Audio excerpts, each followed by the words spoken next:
അല്ലാഹു സുബ്ഹാനഹു തആലയെ ജീവിതത്തിൽ എല്ലാ സന്ദർഭങ്ങളിലും സൂക്ഷിക്കുക എന്നുള്ളത് വിശുദ്ധ ഖുർആൻ അല്ലെങ്കിൽ ഇസ്ലാം നമ്മോട് മാത്രം പറയുന്ന ഒരു കാര്യമല്ല. മറിച്ച് വേദഗ്രന്ഥങ്ങളൊക്കെ നൽകപ്പെട്ടിട്ടുള്ള മുൻ സമുദായങ്ങളോടെല്ലാം അള്ളാഹുവിനെ സൂക്ഷിക്കണം എന്ന ഒരു കൽപ്പന അള്ളാഹു നൽകിയതായി കാണാൻ കഴിയുന്നതാണ്. വിശുദ്ധ ഖുർആനിലെ ഒരു വചനം അതിലേക്ക് സൂചന നൽകുന്നുണ്ട്. വലഖദ് വസ്സൈനൽ ലദീന ഊതുൽ കിതാബ മിൻ ഖബ്ലിക്കും വഇയ്യാക്കും അനിത്തഖുല്ലാഹ്. നിങ്ങൾക്ക് മുമ്പ് വേദഗ്രന്ഥം നൽകപ്പെട്ട അഹ്ലു കിതാബിൻ്റെ ആളുകൾ അല്ലെങ്കിൽ ഗ്രന്ഥം നൽകപ്പെട്ട ആളുകൾ, അതുപോലെ നിങ്ങളോടും നാം ഉപദേശിക്കുന്നു, കൽപ്പിക്കുന്നു, നിങ്ങൾ അള്ളാഹുവിനെ സൂക്ഷിക്കണം, നിങ്ങൾ അള്ളാഹുവിനെ സൂക്ഷിക്കണം. തൗറാത്ത് നൽകപ്പെട്ടവരോടുള്ള കൽപ്പനയാണ്, ഇഞ്ചീൽ നൽകപ്പെട്ടവരോടുള്ള കൽപ്പനയാണ്, വിശുദ്ധ ഖുർആൻ നൽകപ്പെട്ടവരോടുള്ള കൽപ്പനയാണ്, മറ്റു വേദഗ്രന്ഥങ്ങളെല്ലാം നൽകപ്പെട്ടവരോടുള്ള കൽപ്പനയാണ്. എന്താണ് ആ കൽപ്പന? അനിത്തഖുല്ലാഹ് വഹദുല്ലാഹ് വഅതീഉ. അള്ളാഹുവിനെ മാത്രം ആരാധിക്കാവൂ, അവന് അനുസരിക്കണം എന്നുള്ളത്. പക്ഷേ ഇന്ന് ലോകത്ത് നമുക്ക് ഒരുപാട് തരം ആളുകളെ കാണാം. ആ കൽപ്പനയിൽ നിന്ന് ഒരുപാട് വിശ്വാസികൾ മാറി മാറി സഞ്ചരിച്ചു. അതിൻ്റെ ഫലത്താൽ ജൂതന്മാരുണ്ടായി, അതുപോലെ തന്നെ ക്രിസ്ത്യാനികളുണ്ടായി, മുസ്ലിങ്ങളിൽ തന്നെ ഷിയാ വിഭാഗമുണ്ടായി, അങ്ങനെ പല വിഭാഗങ്ങളുമുണ്ടായി. ലോകത്ത് മുസ്ലിങ്ങൾ രണ്ടാണ് എന്ന് പലരും പറയാറുണ്ട്. ഇസ്ലാമിലെ വിഭാഗങ്ങൾ രണ്ടാണ്, പ്രധാനമായും രണ്ട് വിഭാഗങ്ങളാണ് ഇസ്ലാമിലുള്ളത് എന്ന് ചില ആളുകൾ പറയാറുണ്ട്, പൊതുവെ പറയാറുണ്ട്. അതെന്താണ് രണ്ട് വിഭാഗം എന്ന് പറയുന്നത്? ഒന്ന് സുന്നി വിഭാഗമാണ്, മറ്റൊന്ന് ഷിയ വിഭാഗമാണ്. സുന്നി എന്ന് പറഞ്ഞാൽ സലഫികൾ, സമസ്തക്കാർ എല്ലാം സുന്നികളായിട്ടാണ് ആളുകൾ ഗണിക്കപ്പെടുന്നത്. അതുപോലെ തന്നെ മറ്റൊരു വിഭാഗം ഷിയ വിഭാഗം, അത് രണ്ടാമതൊരു വിഭാഗമായി ജനറലി ആളുകൾ പറഞ്ഞു വരുന്നുണ്ട്. ഇതിൽ നമ്മൾ മനസ്സിലാക്കേണ്ടത് ഷിയ എന്നുള്ളൊരു വിഭാഗത്തെക്കുറിച്ച് നമ്മൾ ഒരല്പം മനസ്സിലാക്കേണ്ടതുണ്ട്. എന്താണ് ഷിയ വിഭാഗം എന്നുള്ളത്? പണ്ഡിതന്മാർ ആ വിഭാഗത്തെക്കുറിച്ച് പറയുന്നത് അവർ മുസ്ലിങ്ങൾ അല്ല എന്ന് പോലും പണ്ഡിതന്മാർ കൃത്യമായി പറയുന്നുണ്ട്. കാരണം അലി റളിയല്ലാഹു അൻഹു അദ്ദേഹത്തെ ആരാധിക്കുന്നവർ ആ വിഭാഗത്തിലുണ്ട്. അദ്ദേഹം ഇലാഹാണെന്ന് പറയുന്നവർ ഷിയ വിഭാഗത്തിലുണ്ട്. അതുപോലെ അവരിൽ ജിബ്രീൽ അലൈഹിസ്സലാത്തു വസ്സലാം മുഹമ്മദ് നബിക്ക് നുബുവത്ത് നൽകി, അതിൽ വഞ്ചന കാണിച്ചു, നുബുവത്തിൽ വഞ്ചന കാണിച്ചു എന്ന് വിശ്വസിക്കുന്ന ആളുകളുണ്ട്. അതുപോലെ തന്നെ അതിലൊരു വിഭാഗം ഷിയ വിഭാഗത്തിലുള്ള ഇമാമിയങ്ങളെല്ലാം നബിമാരെക്കാളും മലക്കുകളെക്കാളും വലിയവരാണ്, ഉന്നതരാണ് എന്ന് വിശ്വസിക്കുന്ന മറ്റൊരു വിഭാഗമുണ്ട്. അതുകൊണ്ട് തന്നെ അതിലൊരു ചെറിയ തരക്കേടില്ലാത്ത ഒരു വിഭാഗം എന്ന് നമുക്ക് പറയാൻ പറ്റുന്ന ഒരു വിഭാഗം, അത് Abu Bakr Siddique, Umar bin Khattab, Usman bin Affan, ഈ മൂന്ന് സഹാബിമാർക്ക് എന്താണ് അവരെക്കാൾ സ്ഥാനം അലി റളിയല്ലാഹു അൻഹുവിനാണ് എന്ന് പറയുന്ന ഒരു വിഭാഗത്തെ നമുക്ക് കുറച്ചുകൂടി മെച്ചപ്പെട്ട ഒരു വിഭാഗമായി നമുക്ക് കാണാൻ കഴിയുള്ളൂ. ബാക്കിയുള്ള ഷിയ വിഭാഗത്തിലെ ആളുകളെല്ലാം തന്നെ വളരെ കടുത്ത, അതല്ലെങ്കിൽ തെറ്റായ വിശ്വാസം വെച്ച് പുലർത്തുന്നവരാണ് എന്ന് നമുക്ക് കൃത്യമായി മനസ്സിലാക്കാൻ കഴിയുന്നതാണ്. നമുക്കറിയാം, ഈ ഷിയ വിഭാഗത്തിലെ ഒരു പ്രധാന വിഭാഗമാണ് അലവി എന്ന് പറയുന്ന വിഭാഗം. അവർ തന്നെ നസീരി എന്ന വിഭാഗമാണ് എന്ന രീതിയിലാണ് ആദ്യം അറിയപ്പെട്ടത്. അതിൻ്റെ സ്ഥാപകൻ എന്ന് പറയുന്നത് മുഹമ്മദ് ബിൻ നസീർ അൽ ബസരി അൻ നമീരി, ഹിജ്റ 270 ജീവിച്ച ആളാണ്. നോക്കണം, ഹിജ്റ 270 അഥവാ 3-ാം നൂറ്റാണ്ടിൽ ജീവിച്ച ഒരാളാണ് അതിൻ്റെ സ്ഥാപകൻ എന്ന് നാം മനസ്സിലാക്കേണ്ടതുണ്ട്. അവരുടെ വിശ്വാസം എന്താ? ആ ഒരു വിഭാഗത്തിൻ്റെ മാത്രം വിശ്വാസം എന്താണ്? അവർ വിശ്വസിക്കുന്നത് അലി റളിയല്ലാഹു അൻഹു ഇലാഹാണെന്ന വിശ്വാസം അവർക്കുണ്ട്. അതുപോലെ തന്നെ അലി റളിയല്ലാഹു അൻഹുവിനെ വധിച്ച അബ്ദുറഹ്മാൻ ബിൻ മുൽജിം എന്ന് പറയുന്ന ആളെ ഇഷ്ടപ്പെടുന്നവർ അക്കൂട്ടത്തിലുണ്ട്. അതുപോലെ തന്നെ അവരിൽ ഒരു വിഭാഗം വിശ്വസിക്കുന്നത് അലി റളിയല്ലാഹു അൻഹു മേഘത്തിൽ താമസിക്കുന്നു എന്നുള്ളതാണ്. മേഘത്തിൽ അഥവാ അലി റളിയല്ലാഹു അൻഹുവിനെ കൊല്ലാൻ സമയത്ത് അദ്ദേഹത്തിൻ്റെ ശരീരത്തിൽ നിന്ന് അദ്ദേഹം മേഘത്തിലേക്ക് പോയി, ആ മേഘത്തിൽ അദ്ദേഹം ഇന്നും ജീവിച്ചിരിപ്പുണ്ട് എന്ന് വിശ്വസിക്കുന്ന ഒരു വിഭാഗമുണ്ട്. അവരിൽ തന്നെ ഒരു വിഭാഗമുണ്ട് കള്ള് അത് നിഷിദ്ധമല്ല എന്ന് വിശ്വസിക്കുന്ന ഒരു വിഭാഗമുണ്ട്. ചിലർ 5 വക്ത് നിസ്കരിക്കും, പക്ഷേ ആ 5 വക്ത് നിസ്കാരം സാധാരണ മുസ്ലിങ്ങൾ നിസ്കരിക്കുന്ന നിസ്കാരമല്ല, മറിച്ച് അതിൽ സുജൂദില്ലാത്ത ചില നിസ്കാരങ്ങൾ നിർവഹിക്കുന്നവരുണ്ട്. അതുപോലെ തന്നെ അവരുടെ ചില ആചാരങ്ങൾക്ക് ക്രിസ്ത്യൻ ബന്ധമുള്ള വിശുദ്ധ ആരാധനയുമായി ബന്ധമുള്ള ചില ആചാരങ്ങളുള്ളവർ അക്കൂട്ടത്തിലുണ്ട്. ഹജ്ജ് എന്നുള്ളത് ഇസ്ലാമിലെ ഒരു കർമ്മമല്ല എന്ന് വിശ്വസിക്കുന്ന ഒരു വിഭാഗം ആളുകൾ അക്കൂട്ടത്തിലുണ്ട്. അതുപോലെ തന്നെ സക്കാത്ത്, നമ്മൾ കൊടുക്കേണ്ട സക്കാത്ത് അത് പാവപ്പെട്ടവർക്കല്ല, അത് ഷിയാ വിഭാഗത്തിലെ മശായിഖന്മാർക്കാണ് നൽകേണ്ടത് എന്ന് വിശ്വസിക്കുന്ന ഒരു വിഭാഗം അക്കൂട്ടത്തിലുണ്ട്.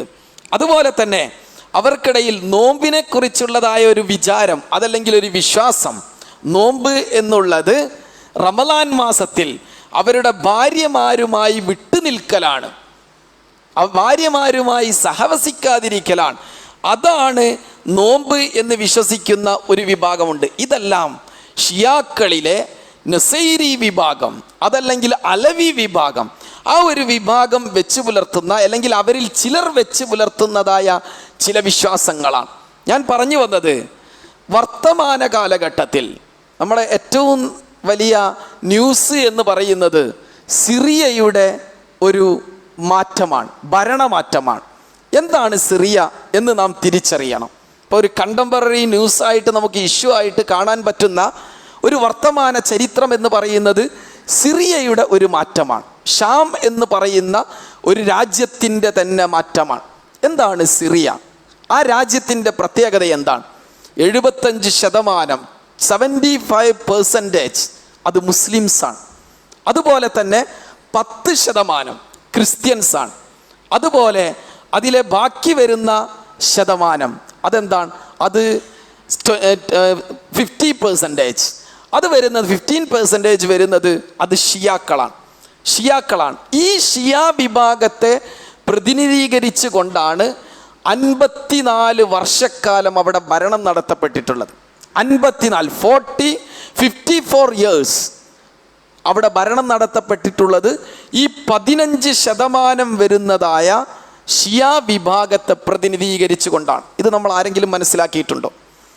ഈ വർഷക്കാലത്തിനിടക്ക്, ഇപ്പം കഴിഞ്ഞ 10 വർഷക്കാലത്തിനിടക്ക് സിറിയയിൽ 5 ലക്ഷത്തിന് മീതെ ആളുകൾ അവിടെ കൊല്ലപ്പെട്ടിട്ടുണ്ട്. 5 ലക്ഷത്തിന് മുകളിൽ ആളുകൾ കൊല്ലപ്പെട്ടിട്ടുണ്ട്. ഇപ്പോഴേ അവിടെയുള്ള ഭരണാധികാരി പടിയിറങ്ങി എന്ന് പറഞ്ഞാൽ പോരാ, അദ്ദേഹത്തെ പടിയിറക്കി എന്നാണ് നമ്മൾ പറയാനുള്ളത്. ഇവിടെ ഈ ഒരു ഷിയ വിഭാഗം അല്ലെങ്കിൽ ഒരു നേതൃത്വം ഭരിച്ച ഒരു രാജ്യം നമുക്ക് തരുന്ന മെസ്സേജസ് എന്താണ്? What are the messages?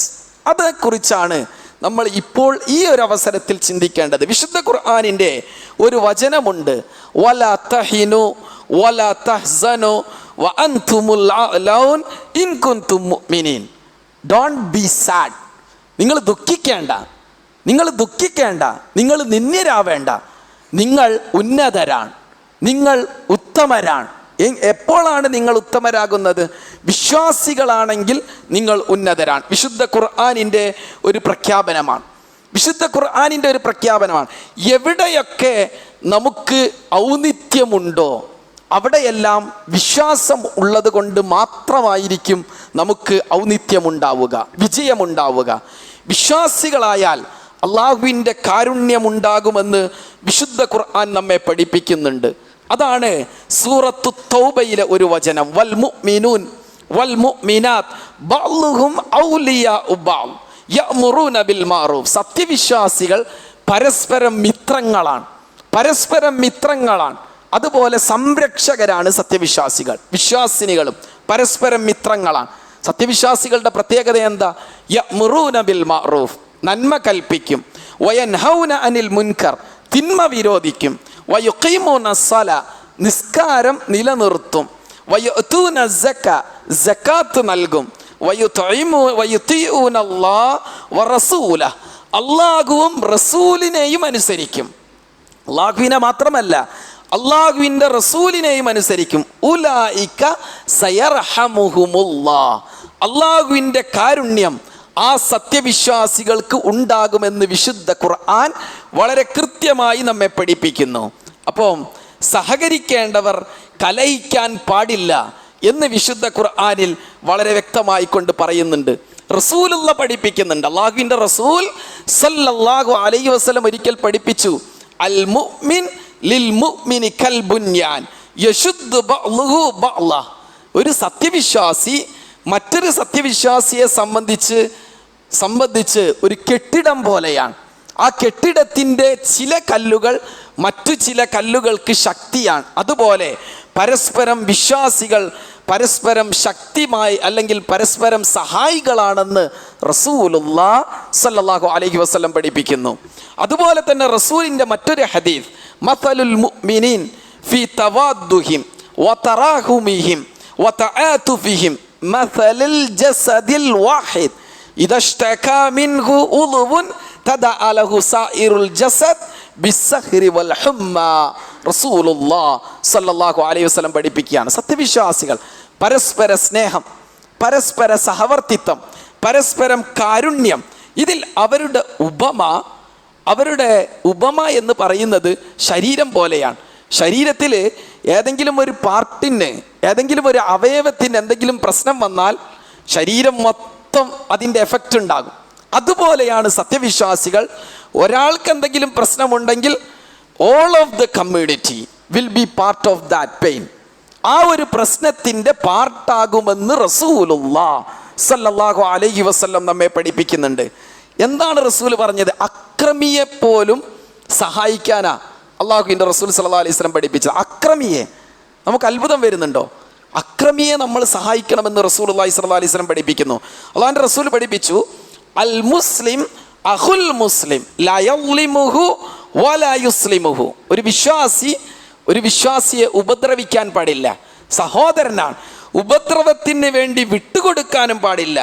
അള്ളാഹുവിൻ്റെ റസൂൽ സല്ലല്ലാഹു അലൈഹി വസല്ലം പഠിപ്പിക്കുകയാണ്, ഉൻസുർ അഖാക ളാലിമൻ ഔ മദ്ലൂമ. നിന്റെ സഹോദരൻ അക്രമിയാണെങ്കിലും ആക്രമിക്കപ്പെട്ടവനാണെങ്കിലും നീ സഹായിക്കണം എന്ന് റസൂൽ പറഞ്ഞു. അപ്പോൾ സഹാബികൾക്ക് അത്ഭുതം. ആക്രമിക്കപ്പെട്ടവനൊക്കെ, ഇറ്റ് ഈസ് ഓക്കെ, ബട്ട് എങ്ങനെയാണ് അക്രമിയെ സഹായിക്കുക? റസൂലുള്ളാഹി സ്വല്ലല്ലാഹു അലൈഹി വസല്ലമയോട് സഹാബികൾ ചോദിച്ചു. അപ്പോൾ റസൂൽ പറഞ്ഞു, അക്രമിയെ സഹായിക്കുക എന്ന് പറഞ്ഞാൽ അവൻ്റെ അതംനഉഹു അനിൽ ളുൽമി, അക്രമത്തിൽ നിന്ന് അവനെ എന്താണ് വഴിതിരിച്ചു വിടലാണ്. അക്രമ സ്വഭാവത്തിൽ നിന്ന് അവനെ സംരക്ഷിക്കലാണ്, അവനെ രക്ഷിക്കലാണ്. അതാണ് അക്രമിയെ സഹായിക്കുക എന്ന് റസൂലുള്ളാഹി സ്വല്ലല്ലാഹു അലൈഹി വസല്ലം പഠിപ്പിച്ചിട്ടുണ്ട്. നമ്മൾ പരസ്പരം we have to cooperate each other. നമ്മൾ പരസ്പരം സഹകരിക്കണം. എന്നൊക്കെ നമ്മൾ സഹകരണം ഉപേക്ഷിച്ചിട്ടുണ്ടോ അപ്പോഴൊക്കെ നമ്മൾ പരീക്ഷിക്കപ്പെട്ടിട്ടുണ്ട്. എപ്പോഴൊക്കെ നമ്മൾ സഹകരണം ഒഴിവാക്കിയിട്ടുണ്ടോ അപ്പോഴൊക്കെ മുസ്ലിം കമ്മ്യൂണിറ്റി പരീക്ഷിക്കപ്പെട്ടതായി നമുക്ക് കാണാവുന്നതാണ്. അള്ളാഹുവിൻ്റെ റസൂൽ സല്ലല്ലാഹു അലൈഹി വസല്ലം പഠിപ്പിച്ചു, മൻ നഫ്ഫസ അൻ മുഅ്മിനിൻ കുർബതൻ മിൻ കുറബിദ് ദുനിയ നഫ്ഫസല്ലാഹു അൻഹു കുർബതൻ മിൻ കുറബിൽ യൗമിൽ ഖിയാമ. ഒരാൾ മറ്റൊരാളുടെ പ്രയാസം ദുനിയാവിൽ ആരെങ്കിലും അതിനെ പ്രയാസം ഇല്ലാതാക്കി കൊടുത്താൽ അള്ളാഹു പരലോകത്ത് അവൻ്റെ പ്രയാസത്തെ ഇല്ലാതാക്കുമെന്ന് റസൂലുള്ളാഹി സ്വല്ലല്ലാഹു അലൈഹി വസല്ലം പഠിപ്പിക്കുന്നു. വമൻ ബശ്ശറ അലാ മുഅ്സിരിൻ യസ്സറ അലാ മുഅ്സിരിൻ യസ്സറല്ലാഹു ഫിദ്ദുനിയ വൽ ആഖിറ. ഒരാൾ പ്രയാസത്തിലുണ്ട്, അയാളുടെ പ്രയാസം ഒരാൾ എളുപ്പമാക്കി കൊടുത്താൽ, അതിൽ നിന്ന് രക്ഷിച്ചാൽ ദുനിയാവിലും ആഖിറത്തിലും അല്ലാഹു അവനെ രക്ഷകനായി വരുമെന്ന് റസൂലുള്ളാഹി സ്വല്ലല്ലാഹു അലൈഹി വസല്ലം പഠിപ്പിക്കുന്നു. വല്ലാഹു ഫീ ഔനിൽ അബ്ദി മാ കാനൽ അബ്ദു ഫീ ഔനി അഖി. ഒരാൾ തൻ്റെ സഹോദരനെ സഹായിക്കുന്ന കാലത്തോളം അള്ളാഹു നമ്മെ സഹായിക്കുമെന്ന് റസൂലുള്ളാഹി സ്വല്ലല്ലാഹു അലൈഹി വസല്ലം പഠിപ്പിക്കുന്നു. ഇപ്പം സിറിയയുടെ കാര്യമാണെങ്കിൽ ഇപ്പോഴെന്താണ്, ആളുകളൊക്കെ പല തട്ടിലാണ്. സിറിയയിൽ അതിനെക്കുറിച്ച് പല അഭിപ്രായങ്ങൾ പറഞ്ഞ ആളുകളുണ്ട്. സത്യത്തിൽ സിറിയയെ അംഗീകരിച്ച ആളുകളുണ്ട്, അതിലെ പോരാട്ടങ്ങൾ അംഗീകരിച്ച ആളുകളുണ്ട്, ആ പോരാട്ടങ്ങളെ എതിർത്ത് പറഞ്ഞ ആളുകളുണ്ട്. അപ്പോൾ നമ്മൾ ചിന്തിക്കേണ്ടത് സത്യം എവിടെയാണോ അതിൻ്റെ കൂടെ നിൽക്കണം എന്നുള്ളതാണ്. കാരണം നമ്മൾ ഭിന്നിച്ച് നിന്നപ്പോഴെല്ലാം നമ്മുടെ കാറ്റ് പോകുമെന്ന് വിശുദ്ധ ഖുർആൻ പഠിപ്പിക്കുന്നുണ്ട്. ഒന്നിച്ച് നിൽക്കുമ്പോൾ നമുക്ക് വിജയം വരുമെന്ന് അള്ളാഹു വിശുദ്ധ ഖുർആനിൽ നമ്മെ പഠിപ്പിച്ചിട്ടുണ്ട്. കാരണം ഷെയ്ഖുൽ ഇസ്ലാം ഇബ്നു തൈമിയയുടെ ഒരു വാക്ക് നമുക്ക് കാണാവുന്നതാണ്. അദ്ദേഹം പറഞ്ഞു, വഹാദ തഫരീഖ് അല്ലദി ഹസല മിൻ ഉലമാഇൽ ഉമ്മ വമശായിഖ വഉമറാഇഹ വകുബറാഇഹ ഹുവല്ലദി ഔജബ തസല്ലുത്തുൽ അഅദാഇ അലൈഹ. ഈ സമൂഹത്തിലെ പണ്ഡിതന്മാരോ അല്ലെങ്കിൽ വലിയ വലിയ മശായിഖന്മാരോ ഈ സമൂഹത്തിലെ അമീർമാർ എന്ന് പറഞ്ഞാൽ റൂളേഴ്സ്, ഭരണകർത്താക്കളോ എന്ന് വിഭിന്നമായി നിലകൊണ്ടോ വ്യത്യസ്തരായി നിലകൊണ്ടോ ഐക്യമില്ലാതെ ജീവിച്ചോ അന്ന് ശത്രുക്കൾ നമ്മുടെ മേൽ ആധിപത്യം പുലർത്തിയിട്ടുണ്ട്, ശത്രുക്കൾ നമ്മെ പരാജയപ്പെടുത്തിയിട്ടുണ്ട്. അതുകൊണ്ട് അവരോടുള്ള കൽപ്പന ഇതാണ്. സൂറത്തുൽ അൻഫാലിലെ വേഴ്സസ് നമ്പർ 46 ആണ് നമ്മോടുള്ള വിശുദ്ധ ഖുർആനിൻ്റെ കൽപ്പന. അതെന്താ കൽപ്പന? അതീഉല്ലാഹ വറസൂല വലാ തനാസഉ വതഫ്ശിലു വതദ്ഹബ റീഹുകും വസ്ബിറു ഇന്നല്ലാഹ മഅസ്സാബിരീൻ. അള്ളാഹുവിനെ അനുസരിക്കുക, അള്ളാഹുവിൻ്റെ റസൂലിനെ അനുസരിക്കുക. പരസ്പരം ഇങ്ങനെ തർക്കിച്ച് കാലം കളയരുത്. അങ്ങനെ തർക്കിച്ച് നിങ്ങൾ ആവശ്യമില്ലാതെ നിങ്ങൾ തർക്കിച്ച് ജീവിക്കുകയാണെങ്കിൽ നിങ്ങളുടെ കാറ്റ് പോകും, നിങ്ങൾ പരാജയപ്പെടും. നിങ്ങളുടെ കാറ്റ് പോകും. വസ്ബിറു, നിങ്ങൾ ക്ഷമിക്കണം. ഇന്നല്ലാഹ മഅസ്സാബിരീൻ, അള്ളാഹു ക്ഷമിക്കുന്നവരുടെ കൂടെയാണെന്ന് വിശുദ്ധ ഖുർആൻ വളരെ കൃത്യമായി നമ്മെ പഠിപ്പിക്കുന്നുണ്ട്. സിറിയയുമായി ബന്ധപ്പെട്ട് പ്രവാചക വചനങ്ങൾ നമുക്ക് കാണാവുന്നതാണ്. ചില പ്രവാചക വചനങ്ങൾ അള്ളാഹുവിൻ്റെ റസൂൽ സല്ലല്ലാഹു അലൈഹി വസല്ലം പറഞ്ഞിട്ടുള്ള ഒരു വചനം നമുക്ക് ആദ്യമായി പരിചയപ്പെടാം. വഖദ് ദഅൻ നബിയ്യു സല്ലല്ലാഹു അലൈഹി വസല്ലം ലിൽ മദീനത്തി വശാമി വൽയമൻ ബിൽ ബറക. അള്ളാഹുവിൻ്റെ റസൂൽ ഒരിക്കൽ ഷാമിന് വേണ്ടി പ്രാർത്ഥിച്ചു, യമനിന് വേണ്ടി പ്രാർത്ഥിച്ചു, അതുപോലെ തന്നെ മദീനക്ക് വേണ്ടിയും റസൂൽ പ്രാർത്ഥിച്ചു. ഇങ്ങനെയാണ് ആ പ്രാർത്ഥന: അല്ലാഹുമ്മ ബാരിക് ലനാ ഫീ മദീനത്തിന, അല്ലാഹുവേ ഈ മദീനക്ക് നിന്റെ ബർക്കത്ത് നീ ചൊരിയണമേ. വബാരിക് ലനാ ഫീ ഷാമിന, ഈ ഷാം അഥവാ സിറിയക്ക് നീ ബർക്കത്ത് ചെയ്യണമേ. വബാരിക് ലനാ ഫീ യമനിന, അല്ലാഹുവേ യമൻ രാജ്യത്തിന് നീ ബർക്കത്ത് ചെയ്യണമേ. വബാരിക് ലനാ ഫീ സാഇന വബാരിക് ലനാ ഫീ മുദ്ദിന, ഞങ്ങളുടെ ഭക്ഷണത്തിൽ ഞങ്ങൾക്ക് നീ ബർക്കത്ത് ചെയ്യണമേ. ഇത് റസൂലുള്ളാഹി സ്വല്ലല്ലാഹു അലൈഹി വസല്ലമയുടെ പ്രാർത്ഥനയാണ്. ഇതുകൊണ്ടും തീർന്നില്ല, ഇനിയുമുണ്ട് ഹദീത്തിൽ ഒരുപാട് കാര്യങ്ങൾ. മലക്കുകളുടെ തണൽ ഉണ്ടാകുമെന്ന് ഹദീത്തിൽ കാണാം. ഖാല റസൂലുള്ളാഹി തൂബാ ലിശ്ശാം, ഷാമിന് സന്തോഷ വാർത്ത. തൂബാ ലിശ്ശാം ഖാല ഖുൽതു മാ ബാലുശ്ശാം, ഞാൻ പ്രവാചകരോട് ചോദിച്ചു. ഹദീത്ത് റിപ്പോർട്ട് ചെയ്യുന്ന സയ്യിദ് ഇബ്നു സാബിത്ത് പറയാ, ഞാൻ റസൂലിനോട് ചോദിച്ചു, വാട്ട് ഇറ്റ് മീൻ ബൈ തൂബാ ലിശ്ശാം, എന്താണ് തൂബാ ലിശ്ശാം കൊണ്ട് താങ്കൾ അർത്ഥമാക്കുന്നത് റസൂലേ എന്ന് ഞാൻ റസൂലിനോട് ചോദിച്ചു. ഖാല അൽ മലായികതു ബാസിതു അജ്നിഹതഹ അലശ്ശാം, അൽ മലായികതു ബാസിതു അജ്നിഹതഹ അലശ്ശാം, മലക്കുകൾ ഷാമിന് അവരുടെ ചിറകുകൾ വിരിച്ചിരിക്കുന്നു, അതാണ് അതിൻ്റെ അർത്ഥമെന്ന് റസൂലുള്ളാഹി സ്വല്ലല്ലാഹു അലൈഹി വസല്ലം പഠിപ്പിക്കുന്നു. അപ്പം നമ്മൾ മനസ്സിലാക്കേണ്ടത്, ജീവിതത്തിൽ എപ്പോഴാണോ നമുക്ക് ഈമാൻ ഉണ്ടാവുന്നത് അപ്പോൾ അള്ളാഹുവിൻ്റെ സംരക്ഷണം ഉണ്ടാകും, വിജയമുണ്ടാകും, സഹായമുണ്ടാകും. ആ തിരിച്ചറിവ് നമ്മുടെ ജീവിതത്തിൽ ഉണ്ടാവുക. ഇത് സിറിയയിൽ ഒതുങ്ങുന്നതല്ല. ലോകത്തുള്ള എവിടെയും മുസ്ലിങ്ങൾ അള്ളാഹുവിനെ കീഴ്പ്പെട്ട് തെക്കുവയോടുകൂടി ജീവിക്കുമ്പോൾ നമ്മുടെ വീടുകളിൽ പോലും നമുക്ക് ആ സംരക്ഷണം ഉണ്ടാകുമെന്ന് പറഞ്ഞു തരുന്ന സന്ദേശമാണ്. അള്ളാഹു അനുഗ്രഹിക്കുമാറാവട്ടെ.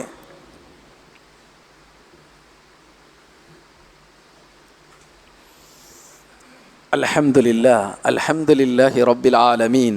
ഉസീക്കും വഇയ്യായ സാനിയം ബിതഖ്വല്ലാഹ്. ഒരിക്കൽ കൂടി അള്ളാഹുവിൻ്റെ വിധിവിലക്കുകൾ അനുസരിച്ച് ജീവിക്കണമെന്ന് ഉണർത്തുകയാണ്, വസിയത്ത് ചെയ്യുകയാണ്. റസൂലുള്ളാഹി സ്വല്ലല്ലാഹു അലൈഹി വസല്ലം ചില പ്രവചനങ്ങൾ നടത്തിയിട്ടുണ്ട്. അള്ളാഹുവിൻ്റെ റസൂൽ സല്ലല്ലാഹു അലൈഹി വസല്ലം ഒരിക്കൽ പറഞ്ഞു, സയസീറുൽ അംറു ഇലാ അൻ തകൂനു ജുനൂദൻ മുജന്നദ. കാര്യങ്ങൾ അവസാന കാലഘട്ടത്തിൽ അല്ലെങ്കിൽ ഒരു കാലഘട്ടത്തിൽ നിങ്ങളൊക്കെ ചില സൈനികരായി മാറും, നിങ്ങളൊക്കെ ചില സോൾജിയേഴ്സായി നിങ്ങൾ മാറും. Some soldiers will be in Syria.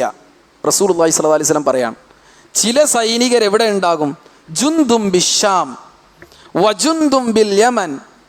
Some of them will be in the Yemen, in Yemen എന്ന് റസൂലുള്ളാഹി സ്വല്ലല്ലാഹു അലൈഹി വസല്ലം പറയുന്നു. വജുന്ദും ബിൽ ഇറാഖ്, ചിലർ യമനിലുണ്ടാകും, ചിലർ ഷാമിൽ അഥവാ സിറിയയിലുണ്ടാകും, ചിലർ ഇറാഖിലുണ്ടാകും. അള്ളാഹുവിൻ്റെ റസൂൽ സല്ലല്ലാഹു അലൈഹി വസല്ലം പറയാം. അപ്പം കാല ഇബ്നു ഹവാല എന്ന് പറയുന്ന ഈ ഹദീദ് റിപ്പോർട്ട് ചെയ്ത ആൾ റസൂലിനോട് ചോദിച്ചു, ഖിർ ലി യാ റസൂലല്ലാഹ് ഇൻ അദ്റക്തു ദാലിക്. ആ ഒരു സിറ്റുവേഷനിൽ ഞാൻ ജീവിക്കുകയാണെങ്കിൽ what I have to do യാ റസൂലല്ലാഹ്, എന്താണ് പ്രവാചകരെ ഞാൻ ചെയ്യേണ്ടത്? അക്കാലഘട്ടത്തിൽ താങ്കൾ ഈ പ്രവചിക്കുന്ന ഈ കാലഘട്ടം വരുമ്പോൾ ഞാൻ ഉണ്ടാവുകയാണെങ്കിൽ എവിടെ എന്തൊരു നിലപാടാണ് ഞാൻ സ്വീകരിച്ചത്? ഫഖാല അലൈക ബിശ്ശാം ഫഇന്നഹാ ഖീറത്തുല്ലാഹി മിൻ അർളി. താങ്കൾ ഷാമിനെ തിരഞ്ഞെടുക്കുക. ഷാം എന്ന് പറയുന്നത് അള്ളാഹുവിൻ്റെ പ്രത്യേകമായ തെരഞ്ഞെടുത്ത ഭൂമിയാണ്. യജ്തബി ഇലൈഹാ ഖീറതഹു മിൻ ഇബാദി ഫഅമ്മാ ഇൻ അബൈതും ഫഅലൈക്കും ബിയമനിക്കും. ഇനി ഷാം നിങ്ങൾക്ക് കഴിയില്ലെങ്കിലോ യമനിനെ മുറുകെ പിടിക്കുക. വസ്ഖൂ മിൻ ഖുദ്രിക്കും അഥവാ അഹ്വാലിക്കും, നിങ്ങൾ അതിലെ കുളങ്ങളിൽ നിന്ന് അല്ലെങ്കിൽ ഹൗലുകളിൽ നിന്ന് നിങ്ങൾ വെള്ളം കുടിക്കുക. ഫഇന്നല്ലാഹ തവക്കല ലി ബിശ്ശാം വ അഹ്ലി. ഒരു സ്പെഷ്യൽ ചാർജ് അള്ളാഹു എന്താണ് ഷാമിൻ്റെ കാര്യത്തിൽ അള്ളാഹു എടുത്തിട്ടുണ്ട് എന്ന് ഹദീത്തുകളിൽ നമുക്ക് കാണാൻ കഴിയുന്നതാണ്. മാത്രമല്ല ഈസാ നബി അലൈഹിസ്സലാമിൻ്റെ തിരിച്ചുവരവ് എവിടെയെന്ന് ഹദീത്തിൽ പറയുന്നിടത്ത് പറയുന്നു, തുമ്മ യൻസിലു ഈസ ഇബ്നു മറിയം ഇൻദൽ മനാറത്തിൽ ബൈള. ഈസാ നബി പിന്നീട് ഇറങ്ങി വരിക വെളുത്തതായ ഒരു മനാറത്തിലാണ്, ഒരു മിനാരത്തിലാണ്. അവിടെയാണ് ഈസാ നബി ഇറങ്ങി വരിക. ഒരു വെളുത്ത പ്രകാശ ഗോപുരത്തിൽ ഈസാ നബി ഇറങ്ങി വരും. ശർഖി ദിമഷ്കിൻ്റെ ഷർക്ക് ഭാഗത്തുള്ള ആ സ്ഥലത്താണ് ഈസാ നബി ഇറങ്ങി വരിക. ഫയുദ്രിക്കുഹു ഇൻദ ബാബിലുദ്ദീൻ ഫയഖ്തുലു. അവിടെ ദജ്ജാലിനെ വെച്ച് കണ്ടുമുട്ടുമെന്നും ദജ്ജാലിനെ ഈസാ നബി അലൈഹിസ്സലാം കൊല്ലുമെന്നും ഹദീത്തുകളിൽ നമുക്ക് കാണാൻ കഴിയുന്നതാണ്. മാത്രമല്ല ഒരു വിഭാഗം ആളുകൾ അവസാന കാലഘട്ടം വരെ they are fighting in the way of Almighty Allah. അള്ളാഹുവിൻ്റെ മാർഗത്തിൽ ഫൈറ്റ് ചെയ്യുന്ന ഒരു വിഭാഗം അന്ത്യനാൾ വരെ ഉണ്ടാകുമെന്ന് റസൂലുള്ളാഹി സ്വല്ലല്ലാഹു അലൈഹി വസല്ലം പറയുന്നു. ലാ തസാലു ഉസാബത്തും മിൻ ഉമ്മത്തി യുഖാതിലൂന അലാ അബ്വാബി ദിമഷ്ക് വ മാ ഹൗല. ഡമസ്കസ് നമുക്കറിയല്ലോ, സിറിയ അതിൻ്റെയും അതിൻ്റെ ചുറ്റുഭാഗത്തും നിരന്തരം യുദ്ധം ചെയ്യുന്ന ഒരു വിഭാഗം എൻ്റെ സമൂഹത്തിലുണ്ട്, അത് ഉണ്ടായിക്കൊണ്ടിരിക്കും എന്ന് റസൂലുള്ളാഹി സ്വല്ലല്ലാഹു അലൈഹി വസല്ലം. വഅലാ അബ്വാബി ബൈത്തുൽ മുഖദ്ദസി വമാ ഹൗല. അതുപോലെ ബൈത്തുൽ മുഖദ്ദസിൻ്റെയും അതിൻ്റെ സറൗണ്ടിങ്സിലും മറ്റൊരു വിഭാഗം സത്യവിശ്വാസികൾ ഉണ്ടാകുമെന്ന് റസൂലുള്ളാഹി സ്വല്ലല്ലാഹു അലൈഹി വസല്ലം പഠിപ്പിക്കുന്നു. അപ്പം ഖിയാമത്ത് നാൾ വരെ അത് ഉണ്ടാകുമെന്നും അള്ളാഹുവിൻ്റെ റസൂൽ സ്വല്ലല്ലാഹു അലൈഹി വസല്ലം മുന്നറിയിപ്പ് നൽകുകയാണ്. ഇതാണ് റസൂലുള്ളാഹി സ്വല്ലല്ലാഹു അലൈഹി വസല്ലം നമ്മോട് പഠിപ്പിക്കുന്നത്. അപ്പം ഈ ഒരു സാഹചര്യം ഇങ്ങനെ റസൂൽ പറഞ്ഞ പല സംഗതികളും ജീവിതത്തിൽ നമുക്ക് കാണാൻ കഴിയുന്നതാണ്. നമുക്ക് അത് കൃത്യമായി മനസ്സിലാക്കാൻ കഴിയും. ഇവിടെ നമ്മൾ മനസ്സിലാക്കേണ്ടത് ഇസ്ലാമിനെയാണ്, അള്ളാഹുവിനെയാണ്, റസൂലിനെയാണ്. ഇങ്ങനെയൊക്കെയുള്ള കാര്യങ്ങൾ പുലരുമ്പോഴും സത്യവിശ്വാസികളാകുമ്പോൾ അവർക്ക് വിജയമുണ്ടാവുക, വിശ്വാസം നമ്മിൽ നിന്ന് അത് ദൂരെ പോകുമ്പോൾ നമ്മൾ പരാജയപ്പെടുക, ഇത് നമ്മൾ അനുഭവിച്ചറിയുന്നതാണ് ജീവിതത്തിൽ. അത് നമ്മൾ തിരിച്ചറിയേണ്ടതുണ്ട്. എന്ന് മാത്രമല്ല, ഇത് ലോകത്തുള്ള സർവ്വ ഏകാധിപതികൾക്കും ഒരു ഗുണപാഠമാണ്. ഇപ്പം നമുക്കറിയാം, ഇസ്രായേലിൻ്റെ പ്രധാനമന്ത്രി ബെഞ്ചമിൻ നെതന്യാഹു, അദ്ദേഹം ഇൻ്റർനാഷണൽ കോർട്ട് അദ്ദേഹത്തിന് അറസ്റ്റ് വാറണ്ട് പുറപ്പെടുവിച്ചതാണ്. ഇൻ്റർനാഷണൽ കോർട്ട് അദ്ദേഹത്തിന് ഏത് രാജ്യത്ത് പോയാലും അദ്ദേഹത്തെ അറസ്റ്റ് ചെയ്യാന്നുള്ളതാണ്. ചില രാജ്യങ്ങൾക്ക് പറ്റില്ല. കാരണം ഈ കോർട്ടിന് അംഗീകരിക്കാത്ത US പോലുള്ള ചില രാജ്യങ്ങളുണ്ട്. അവിടെ പോയി കഴിഞ്ഞാൽ അത് പറ്റില്ല. പക്ഷേ ആ US പോയിട്ട് പോലും കഴിഞ്ഞ ദിവസങ്ങളിൽ അദ്ദേഹത്തെ അറസ്റ്റ് ചെയ്യൂ എന്ന് വിളിച്ചു പറയുന്ന ഒരാളെ നമുക്ക് കാണാനിടയായി. ഒരു വ്യക്തിത്വത്തെ കണ്ടോ, ഒരു രാഷ്ട്രത്തലവൻ്റെ മുഖത്ത് നോക്കി ഇദ്ദേഹത്തെ അറസ്റ്റ് ചെയ്യേണ്ടതാണ് എന്ന് വിളിച്ചു പറയുന്ന ഗതികേട്, അത് ഒരു നല്ല സൂചനയല്ല, അത് ദുസ്സൂചനയാണ്. അങ്ങനെ ഒരു ഗതികേട് അവർക്ക് പോലും ഉണ്ടായി. മാത്രമല്ല, ഇപ്പോൾ 10 വർഷമായി ഫലസ്തീനിനെ പിന്താക്കാത്ത നമ്മുടെ ഇന്ത്യ രാജ്യം പോലും ഗാസയിലെ കൂട്ടക്കൊലക്കെതിരിൽ അല്ലെങ്കിൽ കുട്ടികളെ വധിക്കുന്നതിനെതിരിൽ UN പ്രമേയം വന്നപ്പോൾ ഇന്ത്യ പോലും അതിനെ അംഗീകരിച്ചു, ആ പ്രമേയത്തെ അനുകൂലിച്ചു. ഇപ്പോൾ ലേറ്റസ്റ്റ് ആയിട്ട് ഇന്ത്യ പോലും അതിനെ അംഗീകരിച്ചു. കാരണം ഇസ്രായേൽ ഗാസയിൽ നടത്തുന്നത് വംശഹത്യയാണ് എന്ന് എല്ലാവർക്കും മനസ്സിലായി തുടങ്ങിയിട്ടുണ്ട്. ഇതുപോലെ ഇത് ലോകത്തുള്ള സർവ്വ ഏകാധിപതികൾക്കും ഒരു മുന്നറിയിപ്പാണ് എന്ന് മനസ്സിലാക്കണം. ഇവിടെ ചില ആളുകൾ ബുൾഡോസറുകൾ ഉപയോഗിച്ച് പല പള്ളികൾ 150-80 വർഷമുള്ള പള്ളികൾ തകർത്തുകൊണ്ടിരിക്കും. ഇവരുടെ പ്രശ്നം എന്താണെന്നറിയോ? They didn't understand yet about the Islam. ഇസ്ലാമിനെ കുറിച്ച് അവർ മനസ്സിലാക്കിയിട്ടില്ല എന്നുള്ളതാണ്. അവരെങ്ങാനും ഇസ്ലാമിനെ മനസ്സിലാക്കിയിരുന്നുവെങ്കിൽ, അവരങ്ങളുടെ ഹൃദയങ്ങൾ അവർ തുറന്നിരുന്നുവെങ്കിൽ, അവർ ഒരിക്കലും ഇതൊന്നും ചെയ്യില്ല. കാരണം ഇസ്ലാം എന്ന് പറയുന്നത് സ്വന്തത്തോടും മറ്റുള്ളവർക്കും ഒരു ഉപദ്രവവും ചെയ്യാത്ത മതമാണ്. അള്ളാഹുവിനെ അനുസരിക്കുക എന്നുള്ളത് മാത്രമാണ് അതിൻ്റെ അൾട്ടിമേറ്റ് എയിം എന്ന് പറയുന്നത്. ഇസ്ലാമിൻ്റെ ഏറ്റവും വലിയ ആശയം എന്ന് പറയുന്നത് അത് we have to submit to almighty Allah. This is the Islam, that is the Muslim. അതാണ് ഇസ്ലാം ആൻഡ് അതാണ് മുസ്ലിം എന്ന് പറയുന്നത്. We have to submit to the almighty Allah. അതാണ് ഇസ്ലാമിൻ്റെ തത്വം എന്ന് പറയും. ഈ തൗഹീദ് അത് ഇവർ മനസ്സിലാക്കിയിരുന്നുവെങ്കിൽ surely the enemies will embrace the Islam. ഏറ്റവും പെട്ടെന്ന് അവർ ഇസ്ലാമിനെ സ്വീകരിക്കും എന്ന് നമുക്ക് ഉറപ്പിച്ച് പറയാൻ കഴിയും. ആ രീതിയിൽ ഇസ്ലാമിനെ നമ്മൾ ആദ്യം ഉൾക്കൊള്ളാനും മറ്റുള്ളവർക്ക് അത് എത്തിച്ചു കൊടുക്കാനും അള്ളാഹു തൗഫീക്ക് നൽകുമാറാവട്ടെ. ജീവിതത്തിൽ വന്നുപോയിട്ടുള്ള പാവങ്ങൾ അള്ളാഹു പുറത്ത് മാഫാക്കി തരുമാറാവട്ടെ. കൂടുതൽ നന്മകൾ ചെയ്യുന്നവരുടെ കൂട്ടത്തിൽ അള്ളാഹു നമ്മെ എല്ലാവരെയും ഉൾപ്പെടുത്തി അനുഗ്രഹിക്കുമാറാവട്ടെ. ജീവിതത്തിൽ നല്ലത് ചെയ്യാനും മറ്റുള്ളവർക്ക് നല്ലത് കാണിച്ചു കൊടുക്കുവാനും അള്ളാഹു നമ്മെ എല്ലാവരെയും അനുഗ്രഹിക്കുമാറാവട്ടെ. പ്രാർത്ഥന കൊണ്ട് വസിയത്ത് ചെയ്ത ഒരുപാട് പേരുണ്ട്. ഒരാൾ തൻ്റെ സഹോദരൻ്റെ ഭാര്യ കാലിന് പെയിനായിട്ട് പ്രാർത്ഥിക്കാൻ പറഞ്ഞിട്ടുള്ള അള്ളാഹു എത്രയും പെട്ടെന്ന് ശിഫ നൽകുമാറാവട്ടെ. അതുപോലെ ഒരുപാട് ആളുകൾ നമ്മുടെ പള്ളിയുമായി ബന്ധപ്പെട്ട സഹോദരങ്ങൾ സഹോദരിമാർ ഹോസ്പിറ്റലിൽ അഡ്മിറ്റുണ്ട്. അവർക്ക് അള്ളാഹു ശിഫ നൽകി അനുഗ്രഹിക്കുമാറാവട്ടെ. നമ്മിൽ നിന്ന് റീസെൻ്റ്ലി മരിച്ചുപോയ ആളുകളുണ്ട്. അള്ളാഹു അവരുടെ ഖബറിടം സ്വർഗീയമാക്കി കൊടുക്കുമാറാവട്ടെ. നാളെ മരിച്ചു പോകുമ്പോൾ അവരെയും നമ്മയും അള്ളാഹു ജന്നാത്തുൽ ഫിർദൗസിൽ ഒരുമിച്ച് കൂട്ടുമാറാവട്ടെ. അള്ളാഹു മഗ്ഫിർ ലിൽ മുഅ്മിനീന വൽ മുഅ്മിനാത്ത് വൽ മുസ്ലിമീന വൽ മുസ്ലിമാത്ത് അൽഹയ്യാഇ മിൻഹും വൽ അംവാത്ത് ഇന്നക മുജീബുദ് ദഅവാതി ഫയാ ഖാദിയൽ ഹാജാത്ത് اللهم أجرنا من النار اللهم أجرنا من النار اللهم أجرنا من النار ربنا آتنا في الدنيا حسنة وفي الآخرة حسنة وقنا عذاب النار ربنا تقبل منا إنك أنت السميع العليم وتب علينا إنك أنت التواب الرحيم واغفر ذنوبنا يا غافر المذنبين برحمتك يا أرحم الراحمين.